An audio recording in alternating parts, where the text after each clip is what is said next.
Hello everyone, StealthyShiroean here, and today I'm bringing you my review of the Humble Choice bundle for December 2023. Here we are at the final bundle for the year, and not bad. Not bad.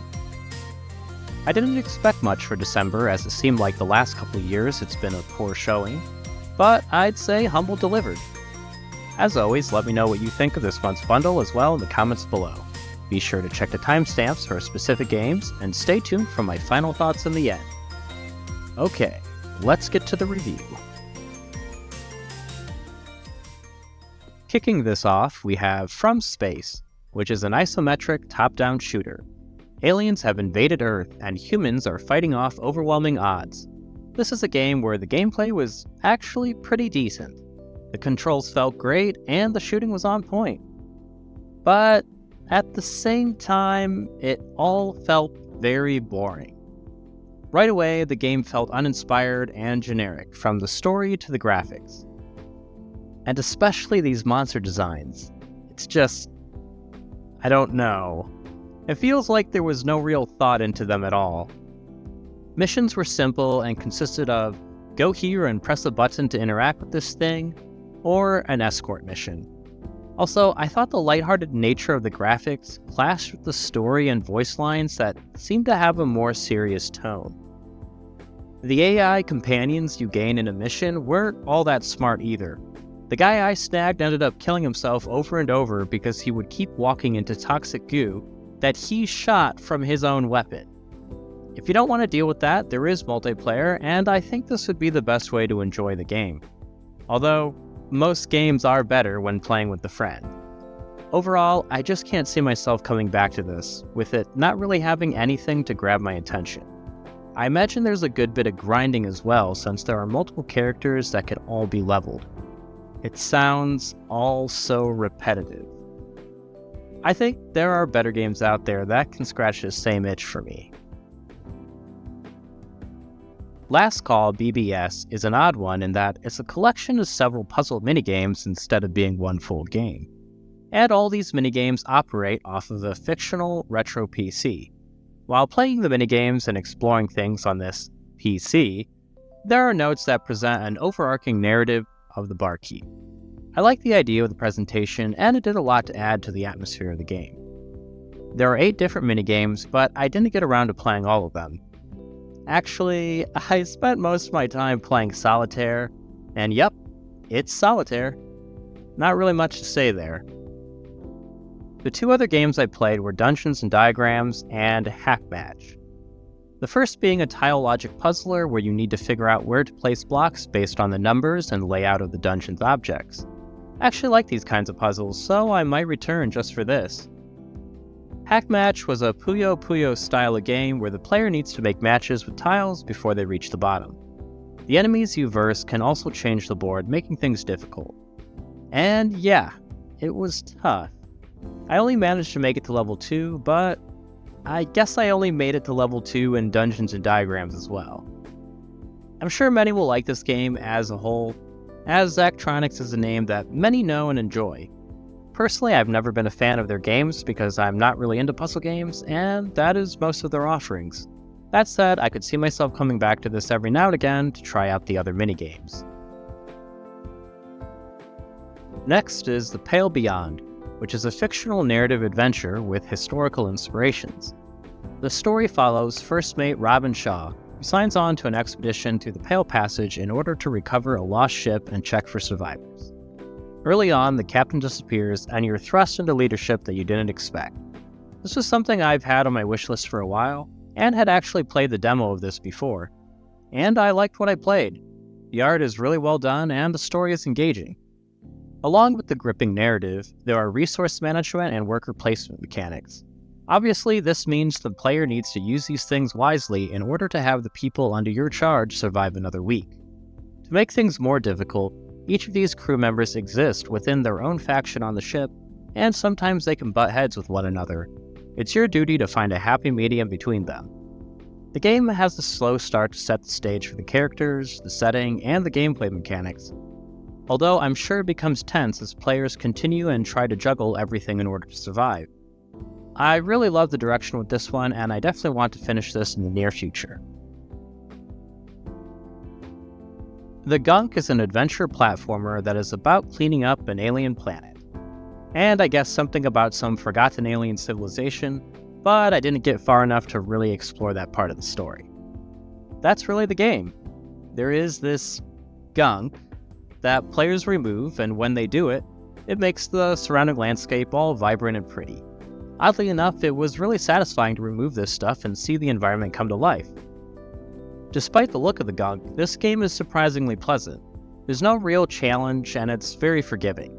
The game doesn't want you to have to worry about mind-bending puzzles or really challenging encounters. Every time I did die, I respawned in almost the exact spot I died. And it was usually just me falling off the edge of the cliff. The music does a lot to extend this notion. It sounded relaxed even during sections of the story that many would consider tense. Instead, the devs wanted to convey a sense of calm throughout the experience. While the story didn't really grab me, I did enjoy the banter between the two characters. With a playtime of only 4.5 hours, I can definitely see myself coming back to finish this, since it's short enough that it should be enjoyable without feeling repetitive and grow out its welcome.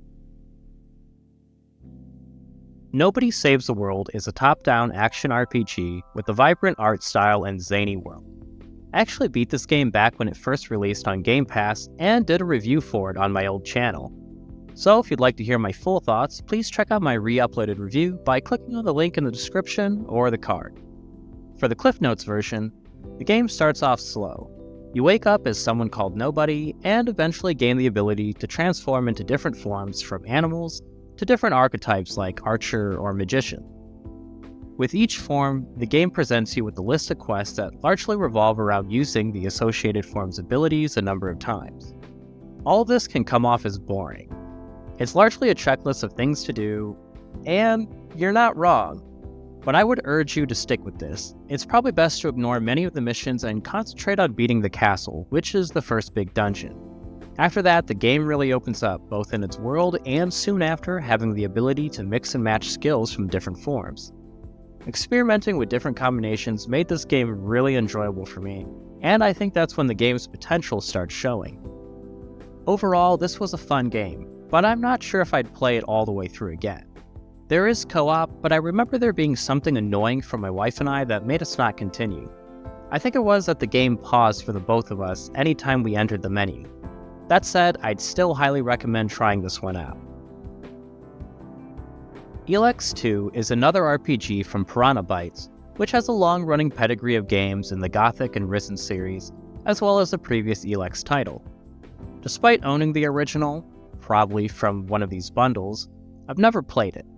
However, Piranha Bytes does have a certain janky quality to their games, which has existed all the way back in the original Gothic, which is a title of theirs I have played. Piranha Bytes usually has interesting world building, but many of the other elements of their games are rough. Elex 2 takes place in an interesting sci-fi/fantasy/post-apocalyptic world, and the graphics of the game do enough to bring this to life. Although, I think the characters and their animations weren't that great, especially when in dialogue. Speaking of, the dialogue is clumsy and not that well written. I wouldn't say that everything about it is outright bad. The story does enough to convey what it wants, but many things felt off and on the nose without any real build-up or development. A mysterious stranger honors us with his presence. Sorry, I got held up. Oh, well, how can I complain when faced with such a valid reason? All right, I get it, you're angry, but I've spent a few days out cold in some ruins. Is that so? And how did that happen? Maybe you haven't realized, but we have a new enemy. Yeah, I noticed. As if I didn't have enough problems. As you can see, my hands are pretty much full. Granted, Elex 2 does act as a direct sequel to the first game. While it does try to explain some of the events of the previous game, Elex 2 still expects players to understand a lot of what came before. I found myself lost with mentions of different characters, places, factions, etc. that the game expected the player to already be familiar with. Gameplay-wise, well, it felt like playing Gothic, but a modern version of that game. It was AA quality, which doesn't necessarily mean a bad thing, but it can mean that at times.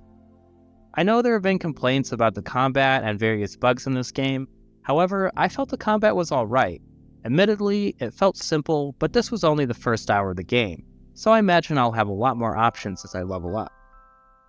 And I never really encountered any game-breaking bugs.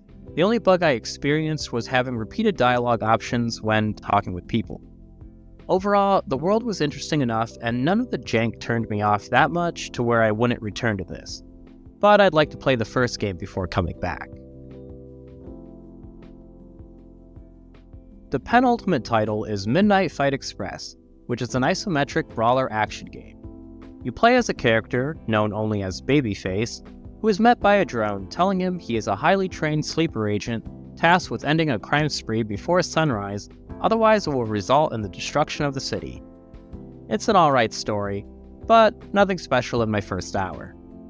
The gameplay, though, is great. Each level consists of a fight or series of fights that are all intense and require quick action. It reminded me a lot of the Batman Arkham games. I found myself getting into a rhythm as I progressed through the levels, throwing things at enemies, grabbing weapons, dodging, blocking, countering. It's all there, and it's very satisfying. Everything looked well choreographed, and it was done by none other than Eric Jacobus. If you're not familiar with his name, then you might know him from his work as the stuntman for Kratos in the recent God of War titles. But I actually know him from his amazing short films, Rope-a-Dope 1 and 2, which you should check out if you're a fan of Jackie Chan style fighting. Anyway, the gameplay is obviously king here, and it's fun as mentioned.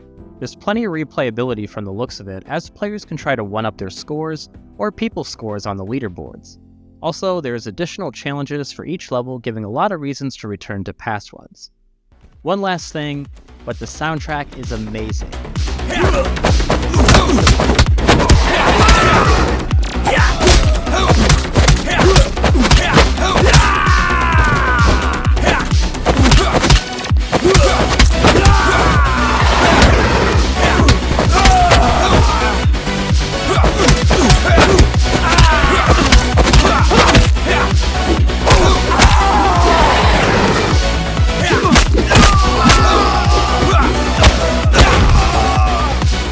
Perfect match for the gameplay, and I couldn't help but be reminded of The Raid, which is another excellent kung fu action movie to watch if you haven't already. Specifically, I'm thinking of the drug lab scene for those familiar with the movie. I will definitely be playing this game again. I'm not sure how good I'll get, but it is a fun martial arts game. The final game is Expeditions Rome, a CRPG set in Roman history, specifically the twilight years of the Roman Republic. In fact, one of the people you meet early on in the beginning of the game is the young Julius Caesar. As a history buff, this immediately attracted my attention, and it's been one that has been on my wish list for a long while. You play as your own created character who is the child of an assassinated father due to political intrigue. You're whisked away to be under the care of a close family friend and just so happens to be one of the two consuls of Rome. From there, you take part in helping Rome defeat a rebellion on the island of Lesbos. Apparently, the game takes you all over the Roman Empire, and I think that's pretty cool. It's not very often that we see a CRPG with ancient Rome as the historical setting. Combat here takes place in two parts. The first part is what will probably intrigue, or turn off, many to the game, which is its tactical turn-based combat. You select your own class along with having a party of companions that all have their own skills from their class or weapons. Each battle plays out in turns with different things like status buffs or debuffs, taking cover, probability to hit, basically the usual trappings of turn-based combat. And so far, it's been fun. The second style of combat is, from what I understand, a bit of resource management and placement of troops at a grander scale. This is eventually when you gain control of your own legion, or legions, and take a larger role in the campaign as a legatus. Unfortunately, I can't really say more than that because I didn't get far enough to experience it, but as it played a larger role in the overall game, I figured it should be mentioned. I love historical settings, if that's not already apparent, and this game seems to tick all the right boxes for me with an RPG.